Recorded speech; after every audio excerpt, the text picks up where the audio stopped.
17 सितंबर 2024 दोपहर के करीब 3:30 बजे लेबनान में उस वक्त खौफ के बादल छा गए जब एक साथ हजारों पेजर डिवाइसेस जोरदार धमाके से फट पड़ी।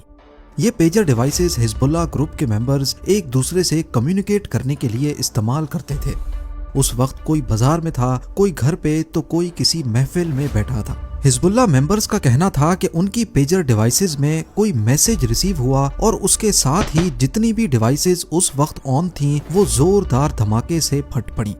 अभी तक 12 लोग इस हादसे में अपनी जान गंवा बैठे हैं, जिनमें कुछ बच्चे भी शामिल हैं, जबकि 3000 से भी ज्यादा लोग मुख्तलिफ एरियाज में शदीद जख्मी हो चुके हैं। धमाके लेबनान में हुए जबकि इनकी गूंज दुनिया भर में न्यूज हेडलाइंस की सूरत में सुनाई दी। लेबनान में इमरजेंसी डिक्लेयर हो गई। हर जगह भगदड़, एम्बुलेंस का शोर और हॉस्पिटल्स में इतना रश कि जख्मियों के लिए बेड तो क्या कुर्सियां भी कम पड़ गईं।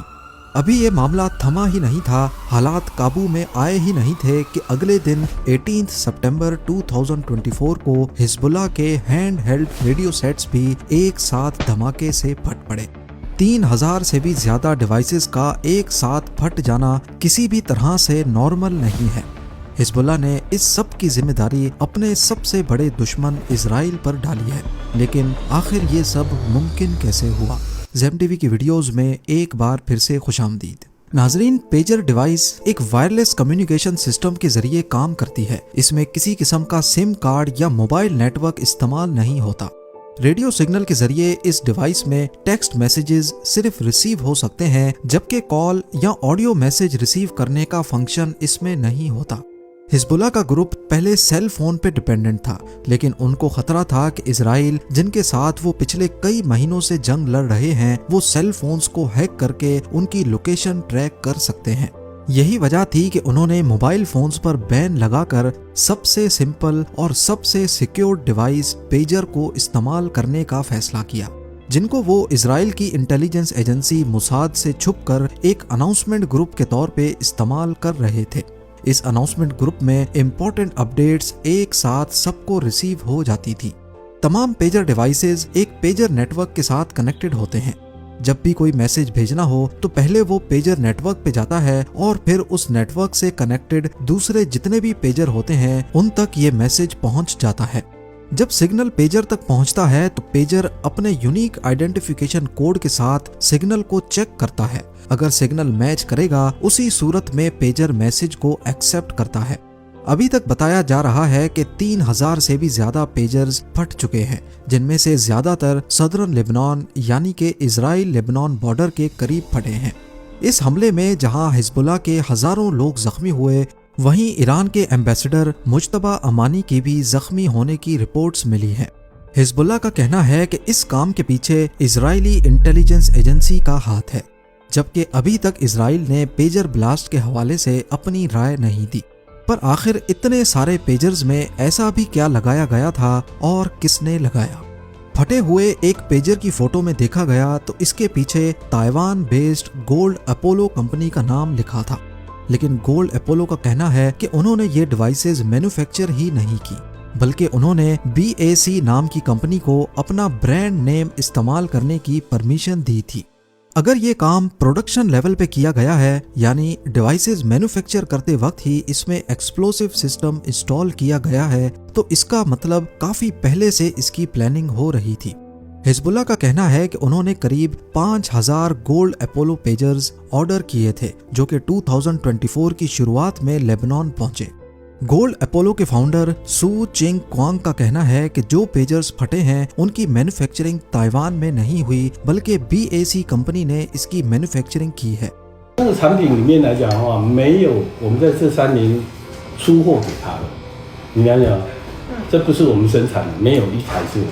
पहले उन्होंने इस कंपनी की लोकेशन बताने से इनकार किया, लेकिन मामले की नजाकत को देखते हुए उन्होंने बताया कि ये हंगरी के कैपिटल बुदापेस्ट की एक कंपनी है। पेजर का ये खास मॉडल AR924 था, जो गोल्ड अपोलो के मुताबिक हंगेरियन फर्म BAC ने मैन्युफैक्चर किया। इसका डिजाइन, इसके फंक्शंस और इसकी सेल सब कुछ इसी फर्म ने की, सिर्फ नाम गोल्ड अपोलो का इस्तेमाल हुआ। गोल्ड अपोलो के फाउंडर का कहना था कि करीब 3 सालों से ये कंपनी उनकी पार्टनर है, पर एक बात पर उनको भी हैरानी है कि ये है तो हंगेरियन कंपनी, लेकिन इनकी पेमेंट्स मिडिल ईस्ट से आती हैं। BAC कंसल्टिंग की वेबसाइट, जो कि अभी खुल नहीं रही, उसमें भी लिखा था कि ये टेलीकम्युनिकेशन प्रोडक्ट्स में डील करते हैं और ये पिछले 10 सालों से इस बिजनेस में है। हंगरी में इस कंपनी की रजिस्ट्रेशन चेक करने पर मालूम पड़ा कि BAC नामी ये company electronic medical devices, electronic parts और साथ साथ ऑयल और गैस की फील्ड्स में भी काम करती है। अब इतना सब कुछ करने वाली कंपनी जाहिर है काफी बड़े लेवल पे फैली होगी, लेकिन ऐसा नहीं है। जर्मन न्यूज एजेंसी DW ने जब BAC के रजिस्टर्ड शुदा ऑफिस एड्रेस को विजिट किया तो ये एक छोटा सा घर था जिसके बाहर एक A4 पेपर चिपका हुआ था। इस पेपर पे दूसरी कंपनीज के साथ BAC कंसल्टिंग का नाम भी लिखा हुआ पाया गया। बिल्डिंग में मौजूद लोगों से पूछा गया तो उनको भी इस कंपनी के बारे में कोई इल्म नहीं था। अब ऐसा समझा जा रहा है कि ये एक शेल कंपनी है, यानी वो कंपनी जो किसी खास काम के लिए नहीं बल्कि इल्लीगल एक्टिविटी या ऊपर से कुछ और पीछे कुछ और काम करने वाली कंपनी है। कंपनी के फाइनेंशियल रिकॉर्ड्स की जांच की गई तो मालूम पड़ा कि BAC ने हाल ही में 18 मिलियन हंगेरियन फॉरेंट्स का प्रॉफिट भी डिक्लेयर किया है, जो कि करीब $51,700 बनते हैं। जब लेबनान में पेजर धमाकों ने तबाही मचाई उस वक्त BAC की वेबसाइट खुल रही थी, लेकिन कुछ देर के बाद इसमें एरर आने लगा कि जैसे इसका एक्सेस जानबूझकर बंद किया गया हो।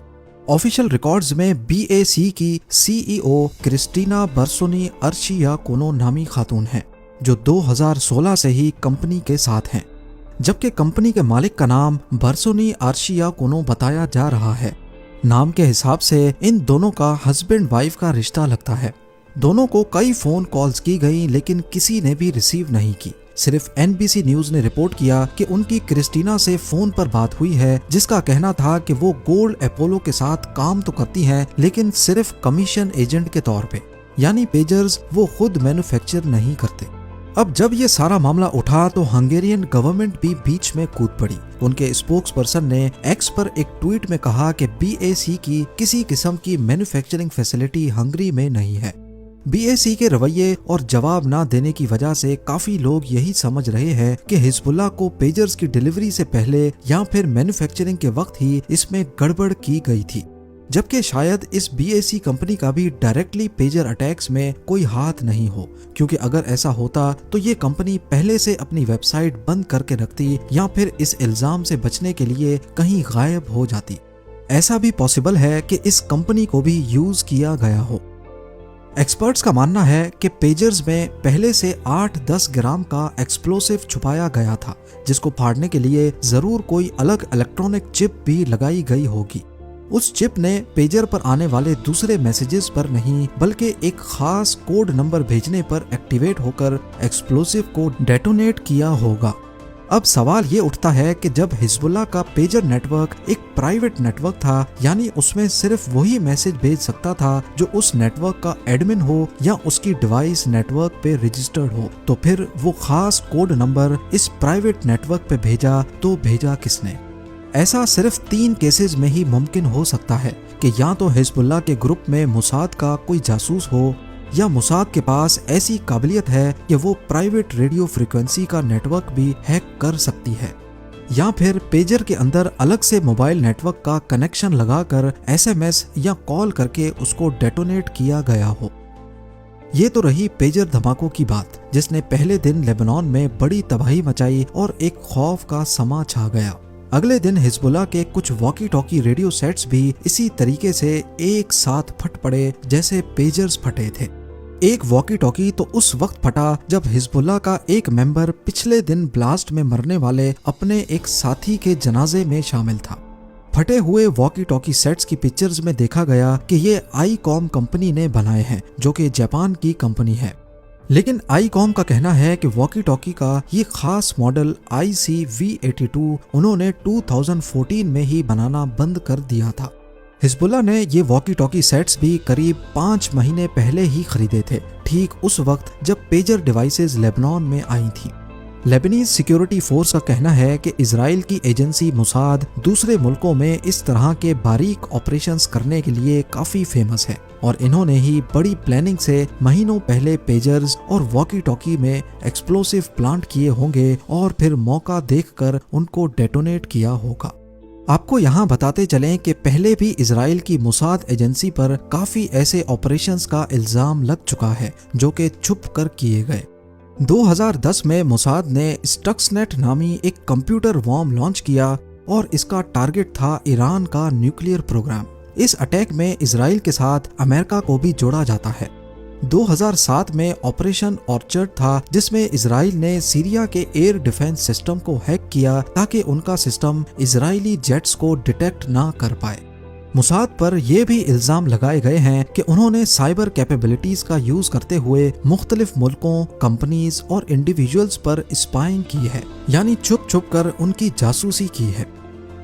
लेबनान में होने वाला पेजर अटैक अपनी नौयत का सबसे खतरनाक हमला समझा जा रहा है जिसकी हिस्ट्री में अभी तक कोई मिसाल नहीं मिलती। इस वाक़े ने दुनिया भर में एक नई बहस छेड़ दी है कि अगर ये काम पेजर्स या वॉकी टॉकीज के साथ किया जा सकता है तो क्या हमारे मोबाइल फोन्स इससे महफूज रह पाएंगे या नहीं। जंगें पहले भी होती रही हैं और आगे भी होती रहेंगी, लेकिन हमला करने का एक नया तरीका इजाद हो चुका है जिससे बच के रहना काफ़ी मुश्किल नज़र आता है। आपकी इस बारे में क्या राय है मुझे कमेंट सेक्शन में ज़रूर बताइएगा। मिलते हैं अगली शानदार वीडियो में।